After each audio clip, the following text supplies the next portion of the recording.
You should pay more if you pick up. I guess. We ready?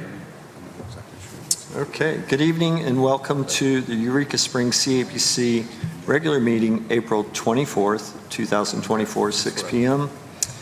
And let's do roll call. Colin Polk. Here. David Evanzino. Here. Chris Jones here. Chris Clifton. Here. Steve Holyfield. Here. And Bradley Tate Green. Here. And Ryan Wyman is absent tonight. Correct. I don't really have any comments, so let's move into minutes.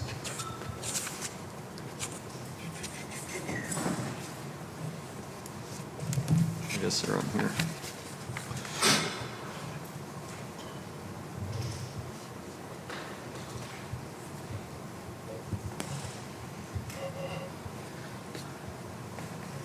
Motion to approve the minutes as presented for March 27th, 2024. Second. I have a motion by David Avanzino to approve March 27, 2024 minutes, seconded by Steve Holyfield. All in favor? Aye. Aye. So moved. Financials.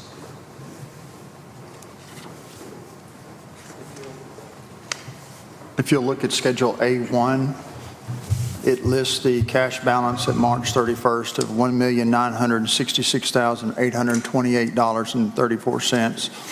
I believe, based on my memory, that's about $20,000 higher than last month. Under Section A, the Hey, Scott, actual... we don't have all that. Oh, On your On your tablet. you do. iPad, your Apple product. I don't have a tablet. We're missing. All those computers, you don't have a tablet there. Because you didn't send it in an email, right?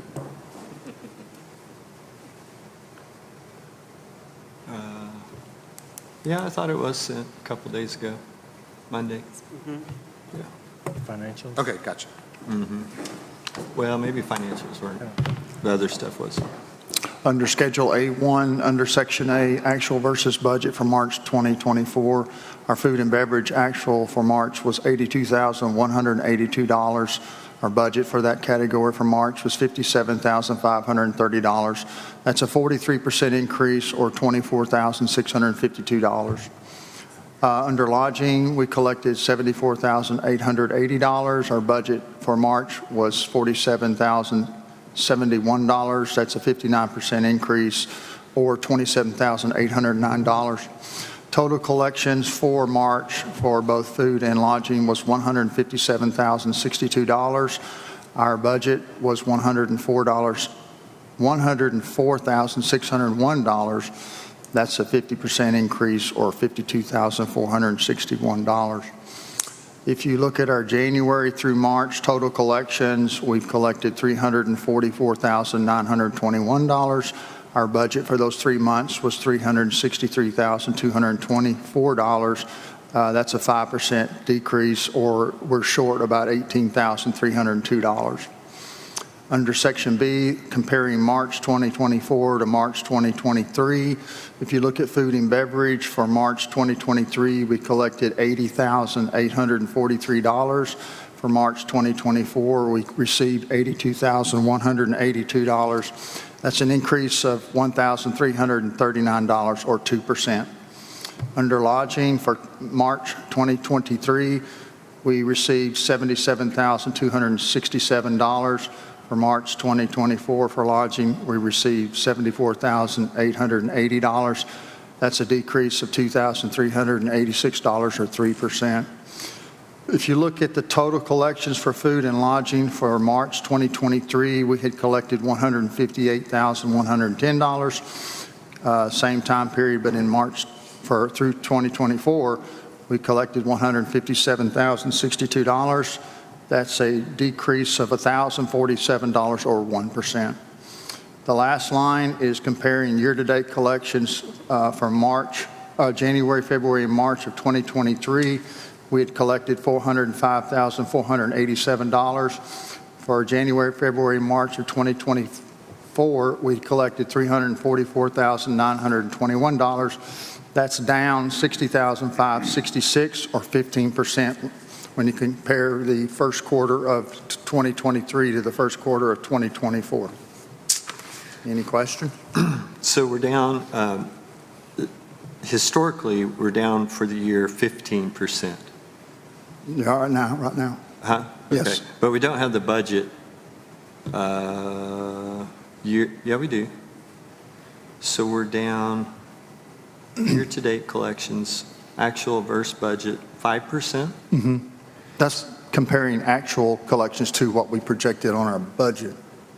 So so did we rework the budget to? Yes. Okay. Yes, I did. I So went that back. takes care of that Yes. huge inconsistency that was there. I went back and corrected okay. January and February also, and that's based on a 3-year average.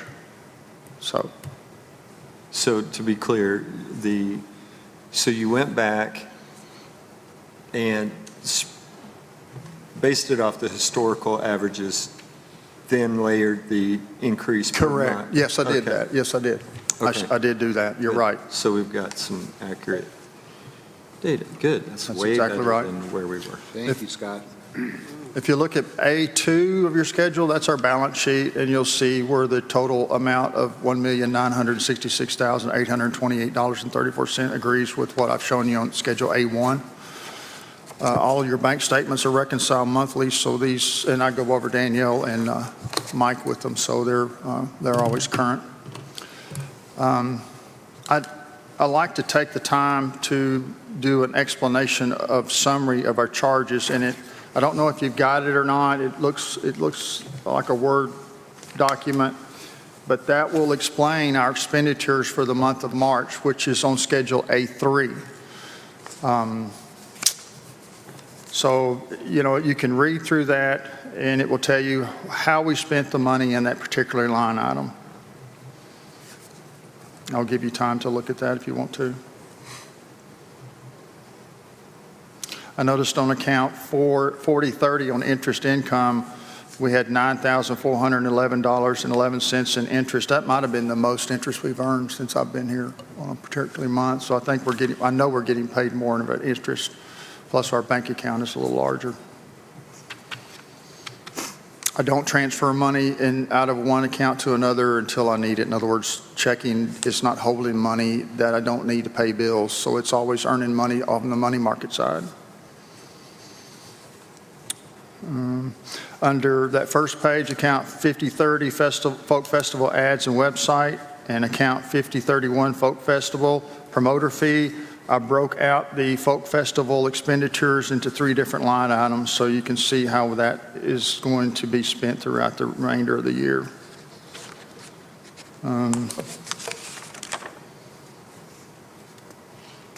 Under account, on the second page, account 6050 staff payroll, this is being a third month of the year. There's always kind of a run on the payroll between months, and this particular month caught 3 payrolls versus 2, and that's why it's a little higher than normal. Get back. 6080? It would be account, well, it's 6080, it should be 6050. That's my bad. It should be account 6050, it's listed as 6080. And the last account, 7,000, shows how the commission approved the payment to Parks and Recs of $20,000 for the Basin Park concrete upper, and $13,200 to Parks and Recs for the metal railing on the upper tier of Basin Park. So this is a very good explanation as to how the money was spent. So do we anticipate more collections coming in for March? A little bit? Maybe a little bit. Danielle and I worked as hard as we could to get the last one in, which was yesterday. I don't anticipate another $2,000 to $3,000 more dollars that would go into March, if that.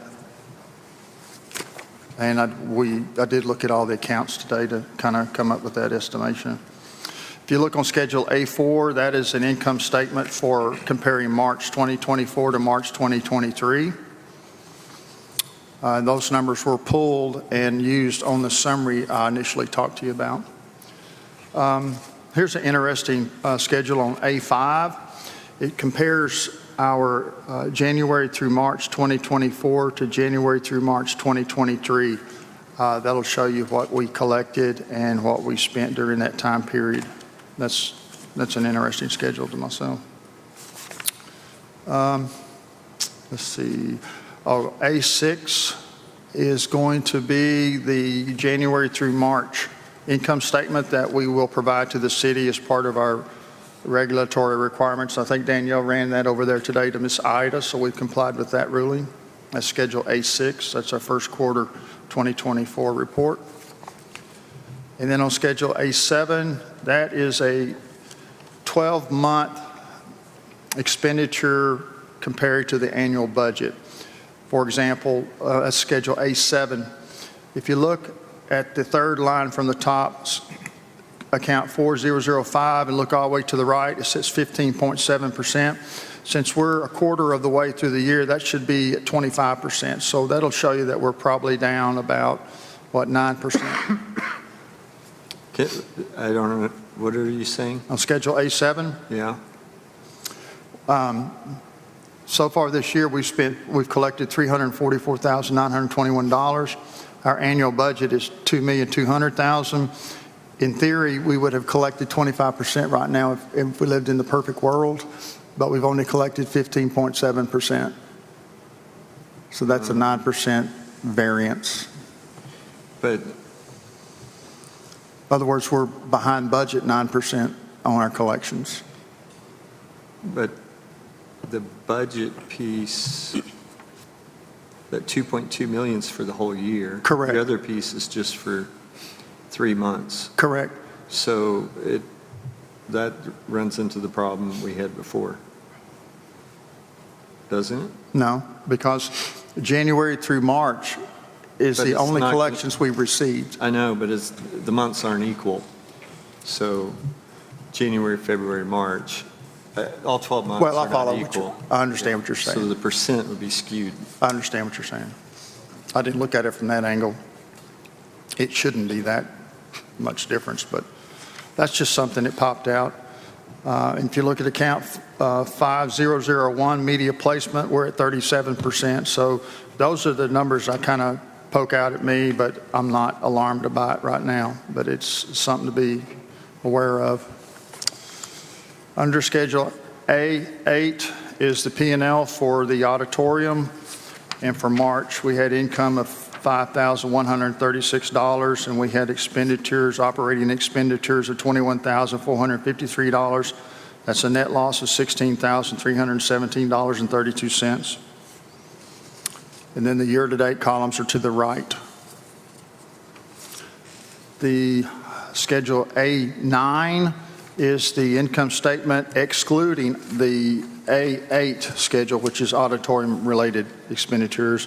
And if you see there for the month of March, we had income of $166,567, total expenditures of $175,298, or an $8,737 decrease or loss. And then I also included a delinquency report that's attached. You see the action or where we're at on that. And I've also updated, this isn't in your pack, but I've also updated the marketing request and the expenditures to date. And I have that available as a side note if you'd want to see that. But so far this year, the commission has awarded for this year only, $27,173. And that was 8 requests have been approved. One of them has been closed out. So that's my report. So Scott, I just have a question about the delinquency lists. Okay. We had a discussion earlier today about, where is it? Number 9. Yes. I do think they're closed. I think they've shut down for business. I know. You and I talked about that earlier. I know. I heard they sold. See, I heard they sold, but then the deal went through, or fell through. Oh, did, okay. Yeah. I know that if we file a lien, before the business could be sold, the satisfaction of this sales tax would have to be paid first before the deal would go through. Close, yeah. And so if we file a lien on them, then they have to pay us the tax that they What- should have been paying all along. How much is it? That's yet to be determined. Oh, because we don't have all of our data Correct. from them? Yeah. And that's where I'm going to get the attorney involved. We're not going. And same thing with number 11. You're still So- supposed to file zero Yes. We if you should have just zero. estimate, shouldn't we? Say that again, Chris. Shouldn't we just estimate and then, We could look at the historical data to go back yeah, and then make they the put guesstimate the on that. burden on them to, But the bankruptcy court will go ahead and satisfy the liens before anything else will go forward. Right. And obviously, the owner, whoever wants to buy it, may well be caveat emptor, buyer beware. What we would need to do is get with Ida at the city, because the taxes paid to the city are paid to the state. The state turns around and sends a check to the city and a list of taxpayers. If that taxpayer is listed on that list remitted to the city, that would be the starting point to determine what their sales were. Because I can back into the If they did 3% it? knowing that number, if they filed anything. if they filed. Yeah. So we've got some, little bit of open doors here with this, between the city and the CAPC on that issue right now. That's what I would do.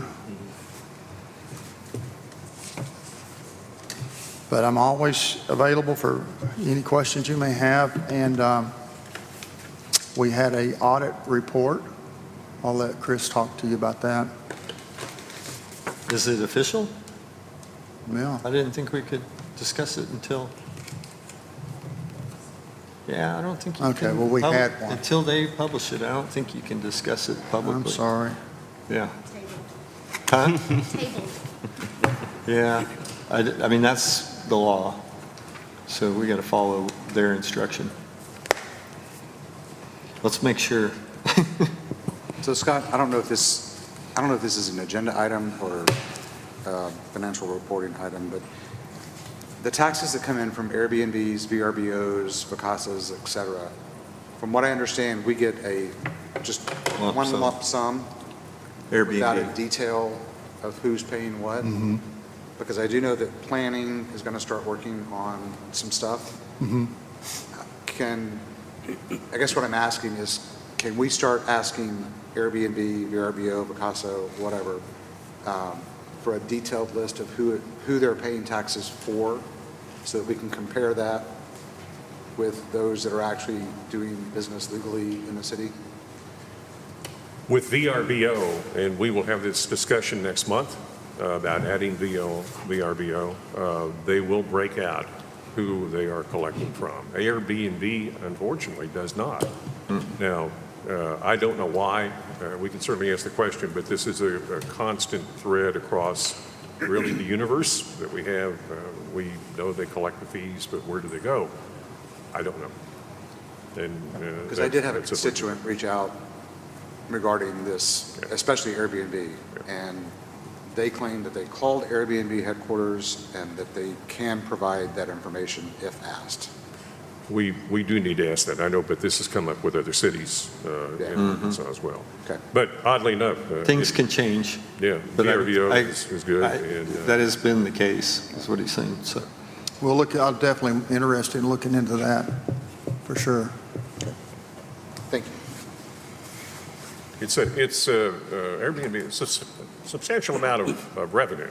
And we unfortunately just don't know exactly where it's coming from. So it's nice to get the check. If everyone fills out their tax form correctly, Yeah. then we know what they should have produced through Airbnb. Scott, thank you for the detailed report and Yeah. update and the hard work you do there. I'll move to a motion to approve the financials for March and those that are presented as is. Second.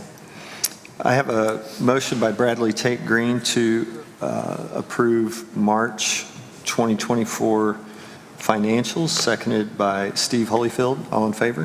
Aye. Aye. So moved. Thank you. Director report. We have several things this evening. Number one, I'd like to go ahead and have our slide guys pump up number 1 and number 2 on our slide machine, please. We had a very interesting April 11th filming event down at Sweet Spring Park, part of our video film production. Just a little bit of a sample of the crowd of about 100, 150 that showed up for the event. It was very successful. If you go to the next slide, please. We also had a little bit of an event with some arts and crafts out in front prior to everything getting started. A little bit of advance on May Festival of the Arts. It was a pretty good event. One of the things that we are going to do, the film is now in post-production, and we're going to go ahead and schedule a date for a VIP kind of party, June the 2nd, on a Sunday here at the auditorium. And we'll be sending out some basically public invitations for people to come and preview the movie or the film. I think what's going to be fascinating probably is the making of the video, in as much as the actual production that goes into it. It is a Eureka food and landscape commercial, or actually it's more of a long video production. And this particular shot that we had from Sweet Spring Park will probably last all of about 2 seconds. But that's just the nature of the beast, I'm afraid. But it was a good event, and we had a lot of people that were very excited about being able to be a part of that production. Next slide, please. We are on track again. We've got back on our Weather Channel with Everything Optimistic with our 58-minute breakfast. We had one this past week. We've been having them at Mud Street. And we bring together 4 or 5 people in the community to sit down and talk about various things that happened. This particular group features Stephen Feilbach, Jim Nelson, of course, Christy Balthazar from the Chamber of Commerce, and Elizabeth Kelly from Equity Bank. And we usually tackle 2 things. This time we tackled what to do when someone says, I only want to pay half, and the other one was in reference, the other one was basically in reference to attracting the younger generation of tourism visitors to Eureka Springs. You know, the X's and the Y's and the Z's and so forth. These are pretty good conversations, and we always get out within 58 minutes. All commissioners are invited to attend one at a time, obviously, and I want to thank all the help that we've had thus far with these. We are breaking these down into 10-minute videos, and we'll be posting those probably starting next week with the ones that we've already done, including the edited version of this particular video. I'm going to go ahead and jump into the next slide, and then we'll just kick right on over to the next one, guys, please. These are what we call the latest and bright shinies from Mad Media. These are some of the impactful things that we're seeing right now on Expedia and Google and whatnot. These are what people are punching the buttons on. And we have this really cool theme. We call it the linguini effect. And the linguini basically is the thing that sort of goes through all of our images that create this little bit of visual excitement. And we have had some remarkably interesting and very good performance out of these particular slides. And if you'll jump up to the next one, we'll take a look at a little bit of our performance review. On our SEM Leisure, this is search engine optimization and so forth. Very top of the page, I think, is a good one. Quarterly digital performance, 3.5 million impressions have been delivered, and we've had almost 50,000 brand engagements over this past month, the month of March specifically. Our SEM Leisure, 25,832 clicks with 92,000 impressions. And again, our click-through ratio is just phenomenal, 27.86, and the industry average, I always hate saying what the industry average is because so what? But it's 7.7%, so we are way achieving over those. We have a thing called the Near Me campaign, which is closer to home. And even here, again, we're getting 22.3% clicking through to take a look at what we're doing. These all go back to visiteurekaSprings.com. So that's where they go. So what we're seeing is our web impressions are jumping up very, very nicely. It took a while to get on Google, and that's just because of the nature of the beast of Google. But we finally were able to get in. We had to jump through a lot of hoops and hurdles and so forth with legal papers and so forth to determine whether the CAPC was actually a real organization and not something else. But we finally did, and we were finally able to get into Google Display. And that's why those numbers look a little low, but it took a long time to get to that point. But even then, we're still doing pretty well with a 0.44, but even Google Display is so powerful, that's why we had over almost 1.6 million impressions delivered to us. And our goal was 11 million, but that's only because we got a late start on the product. Our remarketing, which is basically the same thing, it does what it says. It remarkets what we're seeing. Even then, we're still getting a 0.33, which is pretty good with click-through. As we prospect with our meta tags, where meta tags are those things that say things to do, want to go see, those types of things. Our meta marketing is doing pretty well, 428,000 impressions, and again, a 1.2% click-through ratio, which is pretty good. And then the remarketing on our meta is also really good. So let's turn to Expedia right now. Expedia is one of those things where we wanted to cautiously step into Expedia because we were budgeting with online booking this year about $115,000. So we wanted to make sure there was a good value for us. So we jumped into Expedia with a little bit of caution. So Expedia was able to deliver 611 clicks for us with 451,000 impressions, a click-through of 0.14, but it was able to go ahead and extrapolate these numbers, of which Chris and I are still trying to figure out. 381 room nights, which supposedly was $148,000 in bookings for the month of March. So that ROAS is return on average spend. And we're basically talking a little bit about that because what that figure amounts to is about what did we figure out, Chris, about $350 a night, something like that. So it's a little high, but on the same token, we know that with Expedia, we're getting traction. And that's really the significant thing for us to be able to do. We may switch search engines at some point and move over to another one, but right now we kind of like Expedia. The other thing about Expedia, it is linked to VRBO. And again, we'll have that conversation next month about adding VRBO to our portfolio. One of the things that we're experiencing in Eureka is a little bit of short-term rentals, which are becoming like apartments, and we're losing a little bit of that traction. So by picking up a VRBO could mean a lift. Bella Vista went up about 12% because of VRBO. So I think that's going to be a good match for us, and that may be the reason that we continue to look with Expedia. Next slide, please. This is a little bit more of a breakdown on the Expedia campaign report from March 1 through the 31st. And again, you take a look at VRBO United States and what the attraction is.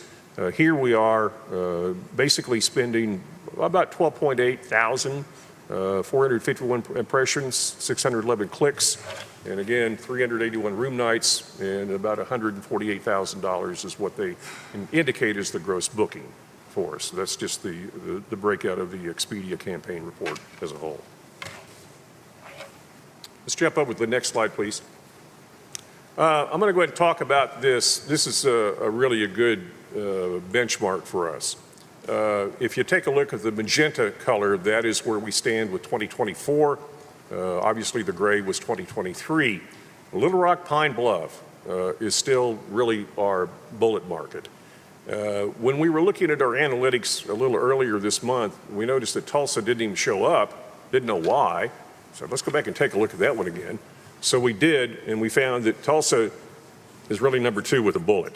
And we do a really good job of reaching the Tulsa, Oklahoma market. That's why the yellow is surrounding that one. It was one of those things that Madden kind of overlooked. Kansas City does great for us, Springfield does, and as you can see, going through our top 10, Shreveport.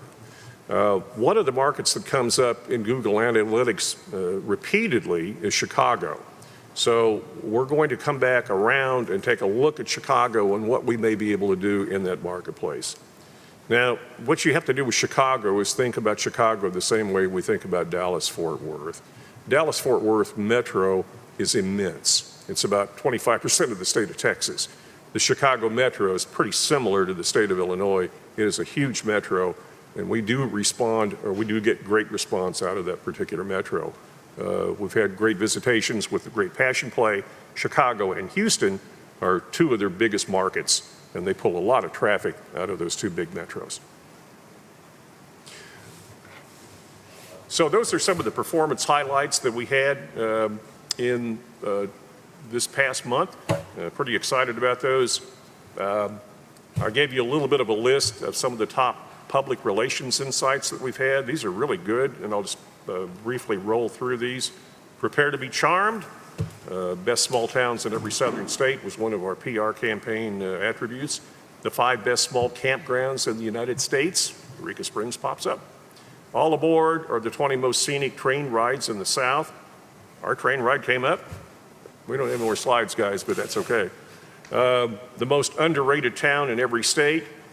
I don't know why Eureka Springs was there, but we got that one. Surprising U.S. cities you should consider for a vacation, Eureka Springs. Arkansas breweries embrace Eclipse with special Pint Day theme. Okay, we did. And Gateway to the War Eagle Mill in Arkansas came up. So those are some of the really cool things that our PR portions of Madden are doing for us. So it's really very good. A couple of final points on our media performance. Our Facebook reach was up 22.4%. Our Facebook has 639 new watchers, if you will, or followers. Our Instagram reach was up 6.7%, and we gained 320 new followers on Instagram. If you look at our Instagram page, and I really hope you do, Caitlin Jarrell does the most marvelous job of reels. They're 20 seconds long, and she posts them all the time. They're some of the best production, I think, that we've ever seen, and we have other people comment on how good they are. So a big shout out to Caitlin for the great work that she does. Okay, I'm going to dig a little deeper into my report this evening. The retention of our records. We have a lot of records that are scattered all over this auditorium, from the balcony downstairs to my office to everywhere. So we've gone next door and talked with Ida about what we have to do in that retention, and she sent me really the legalese from the Arkansas legislature. 3 things that we have to take a look at. Number 1, support records. Those are records that we have to keep, but only for 4 years. And those records include things like canceled checks, invoices, bank statements, payroll reports, and so forth. Most of these are online anyway, and they can be retained for 4 years, and we can take care of the paperwork and get rid of them if we need to. The super permanent, or semi-permanent records, I should say, we have to keep for 7 years. Those reports include fixed assets, such as inventory, hard assets, tables, chairs, desks, whatnot. Certificates of deposit, should we have any, we don't. But any records, journals, ledgers, annual financial reports, et cetera, we have to retain for 7 years. And then there are permanent records we have to keep forever. Those records include the minutes of meetings, resolutions, employee retirement plans, annual financial statements, and whatnot. Now, there's a whole bunch of other reports that are indigenous to basically the police department, but we don't have to live up to those. But the point being is we do have some records that we could get rid of them. And I bring that to the commission's attention this evening, because we got a lot of records, folks, that go back to like 1980 that we probably don't need. So again, previous administration has moved them all over the building. I don't even know where all of them are. But we have records that I know in my office that go back to 1980, which are basically CAPC tax applications from 1980. I don't know whether we want to keep those or not. On the same token, they're just kind of worthless. And it'd be great if we had everything scanned, but we don't. It would take a lot of time to do that. In the meantime, we're not going to do anything. We're going to go ahead and try to assemble them the best we can, then fritter out the ones that we think we can get rid of after the 4-year period of time, and then keep the rest of them. Can I interject real quick? If any, think about it, and if anyone wants to, thinks we should go above and beyond what the law says, then we can put it on the agenda for a motion. Okay. The only thing that requires something to be retained permanently, we don't have any, but it's just of interest, is any handwritten documents that were created 50 years ago that were written down, and you got to hang on to those for historical purposes. We're going to be participating in a thing called the Voyage University, which is being put on by Madden Media. It's going to be at the end of May. It's a workshop on the 28th and 29th, and it helps us go into the program that we subscribe to now called Voyage. Voyage is the platform that lets us look at every little bit of tourism data that you can. It is such a deep program that literally we have to be trained for every module that we go through. We've got about 3 modules that we've been trained at thus far. But it lets us look at the historical and also current present practices of tourism based on what we want to see, but also what the other guys are doing. One of the questions that came up in one of our questions was, who is our direct competition? Hot Springs, Bentonville, Pine Bluff, so forth. We're able to go back and take a look at actually what Hot Springs ran on television not too long ago, because it's all there and documented in Voyage. So when we got down to the world of over-the-top television, we were the only ones not doing it. So consequently, we will be start doing that coming up next month. Voyage is just that good of a program that lets us have an intrinsic look at what is really going on in the world of tourism. It's one of the best programs I think I've ever seen that does this, and I'm really pleased that Madden is doing this. And they're doing this workshop based upon the fact they have other clients that subscribe to Voyage, so they're bringing them all together in Bentonville for a 2-day event. This is good. The Northwest Arkansas Tourism Association met today in Rogers at the Blue Zoo Aquarium. Highly recommend it. If you've not been there, you need to see the giant turtle that wanders around in the rooms. These are meetings that are attended by basically all the members of our tourism community in Benton, Washington, Carroll, and Madison counties, from Fayetteville to Bentonville to Siloam Springs, and of course we in Eureka. And it's a good reason for us to get together and talk about what we're all doing, but also importantly how we can help the state and how the state can help us.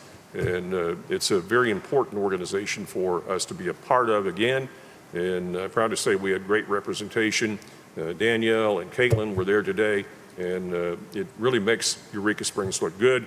And thanks to Sandy Martin, who is the treasurer, who has been really at the forefront of keeping NADA alive and making sure that we get the state funding that we are really entitled to getting when we can get it.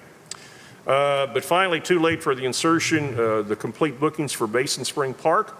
Our music series coming together very nicely, thanks to Ron Sonder and Danielle doing yeoman's work to not only find great groups that will play in the park, but also some exciting things that are coming up. We created a new series called Party in the Park, which is the 3rd Saturday in June, July, and August, during when it's really hot. But these will be performance bands that really provide some good energy and a lot of fun for the public to be able to take part of. We also have things basically every Saturday going on all the way through the end of September. And of course, these are groups that you know and love, you know, Earl and them, the Cade brothers, the Nace brothers, and so on and so forth. So this is going to be a lot of fun, and I'm really excited about our Basin Park music series. It's come together very nicely. And that, ladies and gentlemen, is the end of my report. Happy to answer any questions. And Chris, I know I went a long time.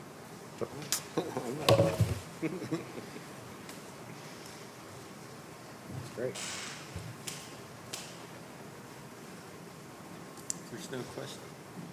If there's no questions, let's go to public comments. Did we have anyone sign up?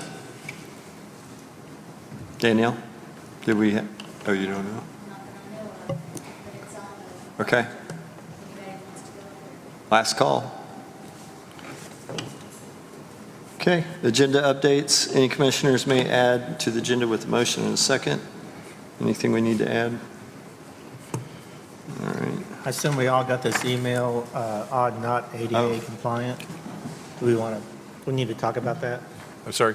I have an email from James Fliss about the odd not being ADA compliant. I'll be happy to address that. Okay. Number one, Can we put it on the agenda, I guess? we can. Well, I mean, his director's report, he can. Okay. Yeah. Go ahead. I I'll be mean, happy he to can. address it. This past week, the mayor brought in one of the experts of ADA from Little Rock, who was in town, and we went upstairs and we took a look at the floor of the auditorium and determined there is no ADA compliance necessary for a historical building the age of the Eureka Springs Auditorium, which is 94 years old. Mr. Fliss is not correct in his assumption that we are not ADA compliant. He felt as if the rake of the floor was improper for wheelchairs. and he consequently, during the Moonlight Sonata, brought in a plywood structure to level out a space in the back of the auditorium for someone that never did show up. So consequently, he is incorrect in his assumption, and the mayor and staff have addressed that very technically with an ADA compliant officer.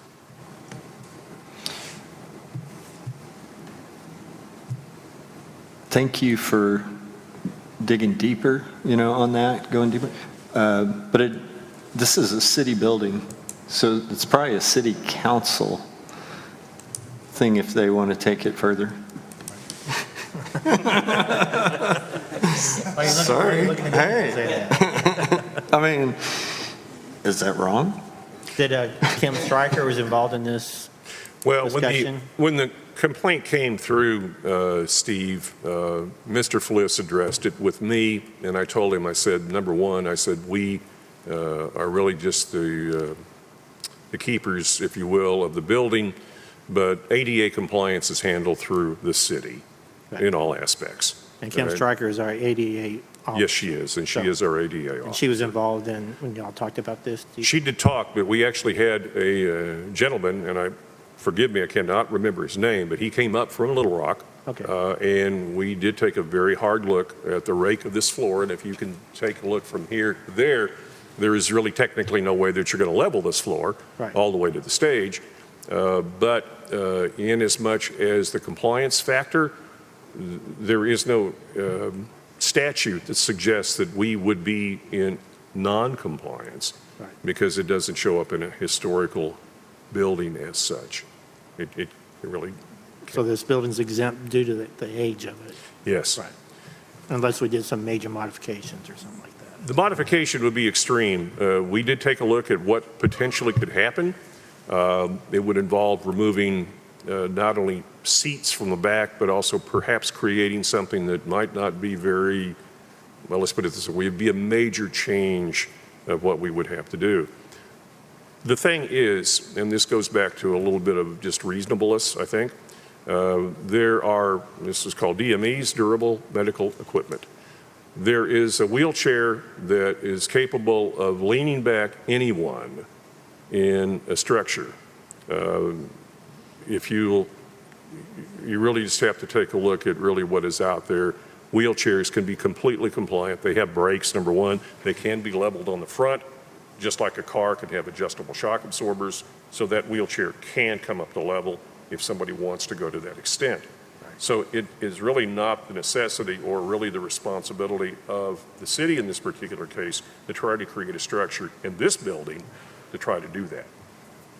So there's an area up front that's cleared of seats for wheelchairs, right?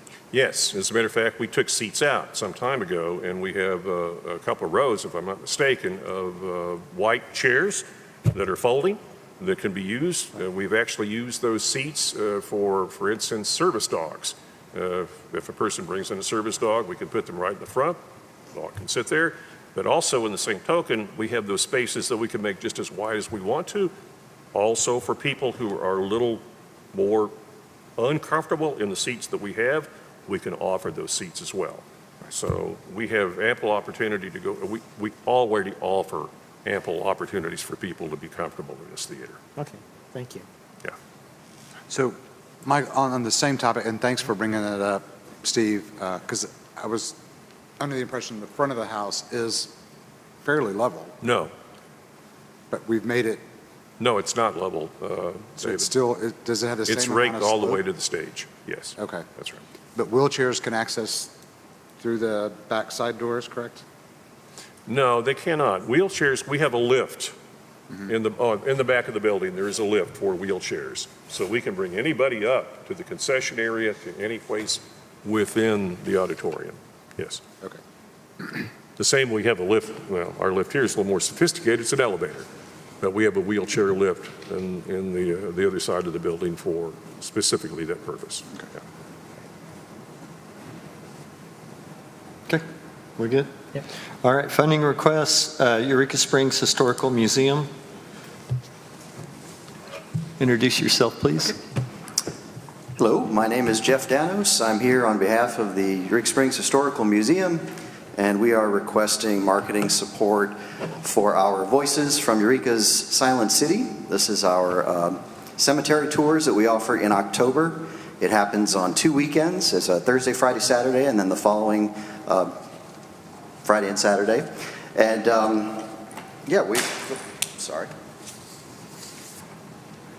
we are asking for marketing support. I believe we broke it down. It's primarily for advertising, printing, radio ads, and rack cards, social media. Let's see. I don't know. I'm open to questions for those of you that aren't aware of the event. Picky question. $2,500 for program printing. This sounds like a very round number. Oh, well, no, actually, I believe last year the programs are costing about $250 a piece now. Yeah. And so if you look at our attendance records, last year we had about 1,100 people. And so everybody walks away with one of those programs. And so, yeah, the program printing did go up. The prior year was closer to $2, but everything seems to be going up in price. So, in fact, last year we did ask for a little less money because of that, and then had to kind of overcorrect this year. So.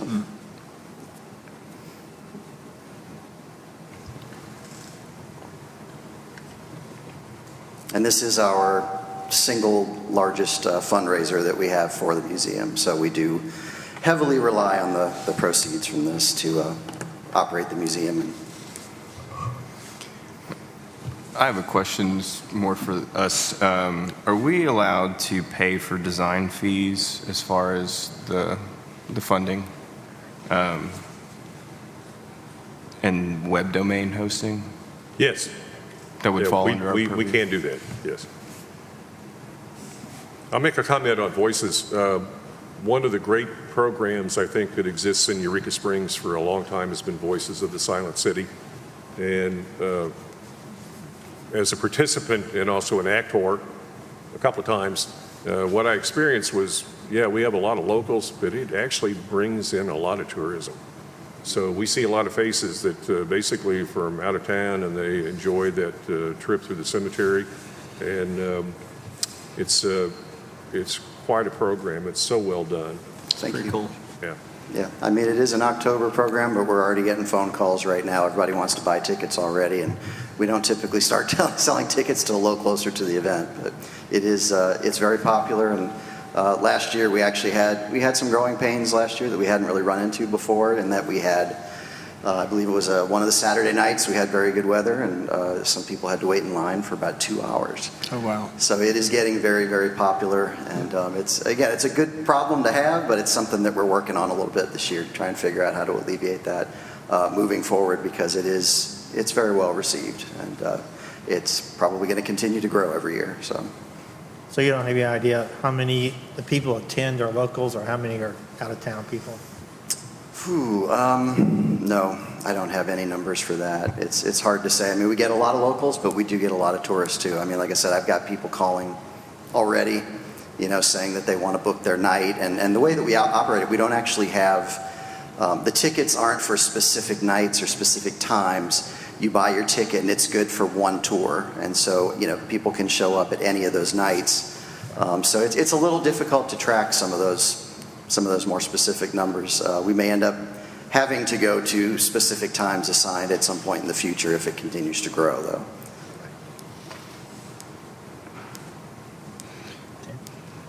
I move we grant the funding request to the Eureka Springs Historic Museum for Voices from Eureka's Silent City for $5,000. Second. Got a motion by Steve Holyfield to grant the $5,000 request for Eureka Springs Historical Museum. What was the other part? Voices of Silent City. Voices of the Silent City. Seconded by David Avanzino. All in favor? Aye. So moved. Thank you. Thank you so much.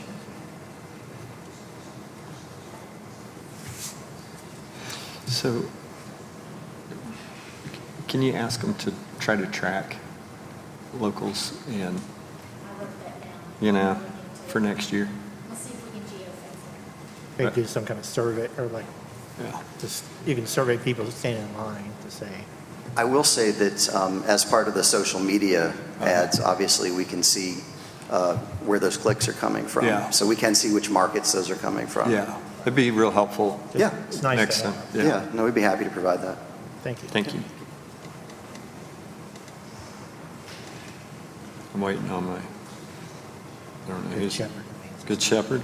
Good Shepherd. Good Shepherd? Sorry, You're next. this is slow. Hello. Is this on? It's just really short. Caitlin, you're going to have to talk really loud. Okay. Hi, I'm Caitlin Gallimore. I'm the programs manager at Good Shepherd Humane Society. We are requesting marketing money for Dog Days of Summer, which is a summer music festival. It will be our summer fundraiser. This is the first year that we're putting it on, and I don't really know where to go from here. I've never asked for money like this before. Somebody help. Oh, they'll ask you questions. Cool. Sounds good. So is this the first time for this event? Yes. And what kind of what is, I mean, it's a dog event or a Yes, pet event? absolutely. It will be all ages, pet friendly. Basically, the idea, when I was thinking of the idea, I wanted to have a fundraiser that was a little bit more accessible. Both of our fundraisers, our winter and our fall one, are a little bit more high priced, in the $175 per ticket range. So I wanted to do something that would draw in a part of the community that we're not really reaching. So definitely will be good for locals, but we have vendors coming from different cities, people that are fans of the bands that will be playing that are from out of state. If you guys are familiar with any of the berries at the farm, music in that kind of sense really does draw a lot of people. I think it would be good for tourism as well as So it's for a the concert? locals. Yeah, but like a full day. With dogs? Yes. Cats? Yeah. Maybe? No. No, cats are not They're allowed? on a leash. So in your breakdown of cost here, you have $500 for marketing promotion in addition to CAPC funds. So CAPC funds would go for what exactly? You'll let Cole answer that. Okay? Yeah, so the CAPC funds, I think on the list we're doing the social media, geo-targeted ads. Also, we're going to look at radio spots in some of the markets around here, since today's a music festival. Yeah, and primarily the $500 would be that we're spending is mainly for local posters and flyers and stuff, with the CAPC money primarily going for the out-of-market marketing.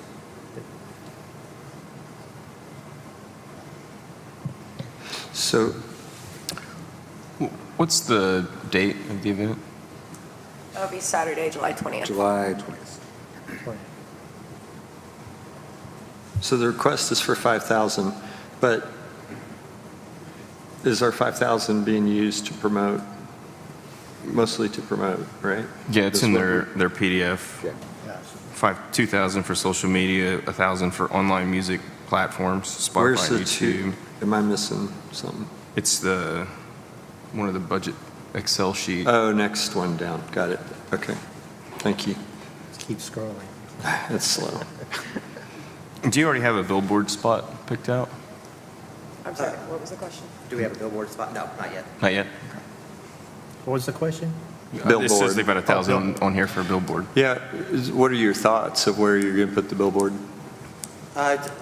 Probably maybe coming in from Bentonville, either one side or either coming in from Missouri. I don't know. We haven't really looked at that, but Have you thought about putting it like over on the corridor in Northwest Arkansas, or is that what you're getting at? No, yeah. Yeah, I mean, the idea is it would reach, placing it further out. That's why we haven't chosen the spot, Yeah. because it's going to be someplace that we're not necessarily familiar with. Right. Where you want to draw Right. Or those also, people and I know from. that like Fayetteville and Tulsa have, I think they're called Blip or whatever. They are electronic billboards that you can buy time on. So I'm also looking at those in those markets. You can't buy those in Fayetteville, but you could in Tulsa. My recommendation obviously would be, where you've got the biggest traffic jams in the world, and that's on Highway 102 in Bentonville. in front of NWAC? I think he has stock in that one. Do you have Yeah, stock? I wish I Okay. did. I wish Well, that's I good. did. But they do run about $1,800 a month, so they are a little pricey. On the same token, they do give you a lot of visibility too, so there's something to think about. There are those boards that are on Highway 62 as you traverse between Rogers and what, Avoca? Colin, I think that's where they are. Yeah, they're I don't know what those 130 costs a are. month. Those are 130 a month. Are they? Okay, I couldn't recall. Yeah. Oh, that's pretty cheap. 130? It's not bad. Maybe it's 260, but I've got two of them. So. Wow. Well, I think this is a fantastic, y'all have really come up with a great idea for the shelter and tie it in with a music festival, which everybody here loves, and everybody comes from all over the country for music festivals. And we're pretty excited to be able to engage, Leatherwood. I mean, the Parks Department has been great in working with us, and I think it's exciting. And our long-term plan is that if this one proves good for us, it is something that we want to try to do and grow every year as sort of our this time of our summer fundraiser event. And so just for clarification, any profit from this event goes back into the shelter for the care of the animals and staff and whatnot? So it's a Saturday. Maybe you already said it. What's the hours, or what? You're not going to It'll interfere? start at 11 and end at 7. At 7? Mhm. Okay. Don't want to interfere. I make a motion to approve $5,000 for Dog Days of Summer. Second. Got a motion by David Avanzino to approve Dog Days of Summer event for $5,000, seconded by Colin Polk. All in favor? Aye. So moved. Thank you. Thank you, everybody. Thank you, David. We have another one? Yep. I think we have one more. Preservation Society? Right. Hello. Hello, I'm Dee Bright. I'm chair of the Eureka Springs Preservation Society. This is our 44th year. It is well attended, and I didn't break it down. I could have, but my guess is about 900 of these people out of the, if we just say 1,000 comes, are out of towners. Because good. I have, Mike could help me with this. The ticket company that we use, the same one that Larry uses for the shows. Do you remember which one that is? Thunderticks. And they give me, we've used them, I believe, for the last 5 years, so I have all that history. That data, yeah. Emails, addresses. And we have tons of repeat people in this. Things, well, I'll let you ask questions. I think I wrote it in here. We work with parks a lot, like the benches that are being redone in Basin Park. We just spent $10,400 on those. We brought in the window workshop with Main Street and Historic District Commission, and we spent $5,000 on that. But the bridge, which is the Crystal Bridge, it's above the library. Sam is getting me bids, so we don't know. He just went and measured it earlier this week, so I don't have how much that's going to cost yet. But if we can pay for it this year out of last year's budget, we will. Otherwise, we'll have to use some of next year's money for that. So that's some of the things we do with our money. So this money is advertised for the tour of homes in Yeah. December. The $5,000 I'm asking for would be for advertising, printing, our brochures, is the booklet at the house. People save these, and we also sell ads to the restaurants and all. And people save these from year to year. I have one lady in Memphis. She can't come any longer, but every year she calls me, wants brochures, and sends us a $25 donation just for the booklet. Really? Wow. So they keep them. So I know the ads and all are read over and over. Great. It is a very popular event It's very popular. with locals. I've gone a couple times. In December, A too. couple of I mean, times, I think you've gone about. we need things in December. Yep. Yeah, this is the first weekend. It's December 7th this year. Of course, it's always the first Saturday of December. It's a constant. Okay. Our bylaws tell us what we can and can't do. It does draw a lot of people to town. So, Yeah, and if you want to know the range, I mean, I can break all that down and send you thunder ticks things, but it's about as good a return as Expedia, and we spend way more. Well said. Really? Yeah.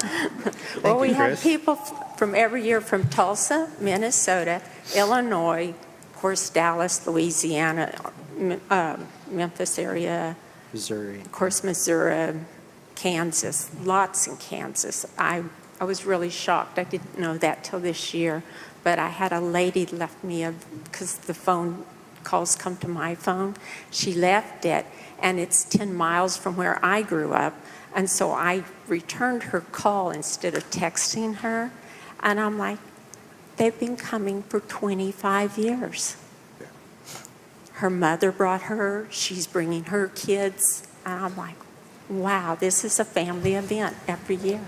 So last year, they only sold tickets online.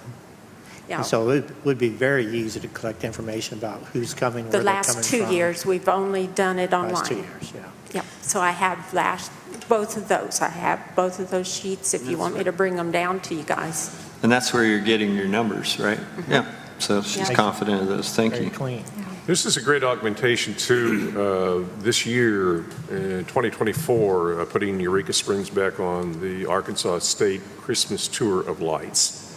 We did such a great job last year lighting the town, and we're going to go ahead and make sure that we are included again in the state program for the tour. So that's just another, one of the pluses for this event. Yeah, I'd love for us to get back on that state one all the time. When I first moved here 22 years ago, it was a big deal. It is.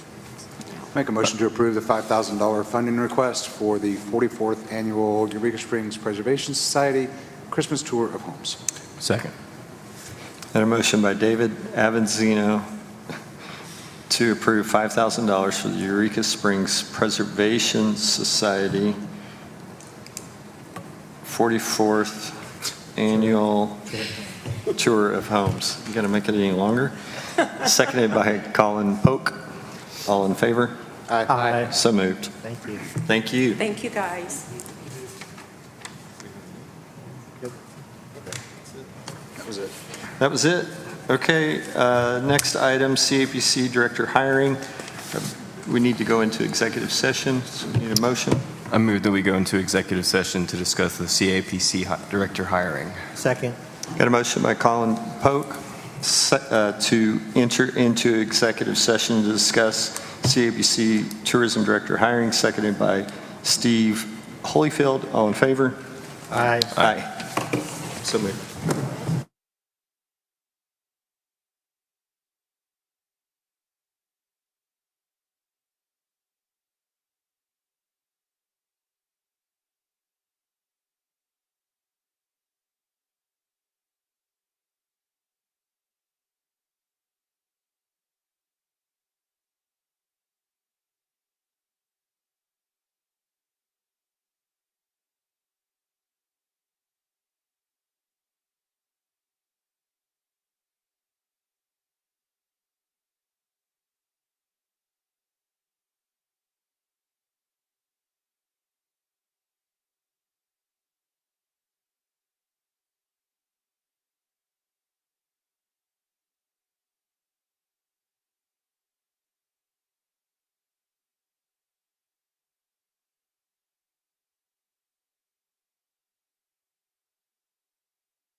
tell you what, it's. Ready? I move we end the executive session. Second. In the executive session, return to the regular meeting? No, you have to No? pass it. Okay. We got a motion by Steve Holyfield to end the executive session, seconded by Colin Polk. All in favor? Aye. So moved. I move we go back into our regular meeting. Second. Got a motion by Steve Holyfield to re-enter our regular meeting, seconded by David Avanzino. All in favor? Aye. And for the record, David voluntarily recused himself from this vote and from deliberation. I move that we hire Mike Maloney for CAPC Director upon mutual agreement to contract for $90,000 plus any difference in Social Security pay. A second. Got a motion by Colin Polk to hire Mike Maloney as Tourism Director for $90,000 plus any tax, Social Security difference, subject to agreement on contract. Seconded by Bradley Tate Green. All in favor? Aye. Aye. So moved. Congratulations. Thank you, Mike. I'd like to thank the commission this evening for really due diligence in this process. I know it's not easy to do these things because this is a fairly demanding position, but as I said earlier in our session, my efforts are fully engaged in making this a successful city and doing what we can do to raise the bar of tourism as high as we possibly can. And we got a great team to do it with, and I'm very pleased with all of you guys as commissioners in the ability to be able to do that. So thank you very much. Okay. Thank you, Mike. Commissioner comments? Can you go first, Bradley? Well, I want to thank you all for your hard work. I also want to say how excited I am about the Eureka Scene commercials. I've actually attended several of them, and they have been fantastic. I've been amazed by the work that Ed and his associate can do. So I'm looking forward to that, and looking forward to a super busy tourist season, hopefully. I do believe that's going to happen, and I think it's because of each one of you serving on this commission. So I appreciate you all. Steve? I also attended one of the filmings. I'm disappointed it's only going to be 2 or 3 seconds. We're out there waving and hollering for a good hour, So, but I guess that shows. I'm really excited about the weather changing and spring's here, and thank everybody for volunteering. Colin? I want to say thank you to the dedicated and hardworking CAP staff we have. They're always willing and helpful, especially whenever you complain about how cold it is. I just want to say it felt great in here this meeting, so thank you. David? Yeah, I just want to say thanks to the guys over at Eureka Scene. I saw a bunch of different clips of different restaurants and venues and all over town, and that drone thing was absolutely amazing what they can do with that drone. Also to Danielle and Caitlin, keep up the good work. It's amazing. You guys are doing a great job. And also, I want to thank both Scott and Mike for stepping in the positions that you stepped into as interim directors and then finance directors and whatever. So thank you. It's really appreciated and looking forward to it. I missed the commercial. I guess I should go to the next one. Sounds interesting. No, I love working with all of you guys. It's a lot of fun, and I'm enjoying it, and look forward to what we can do.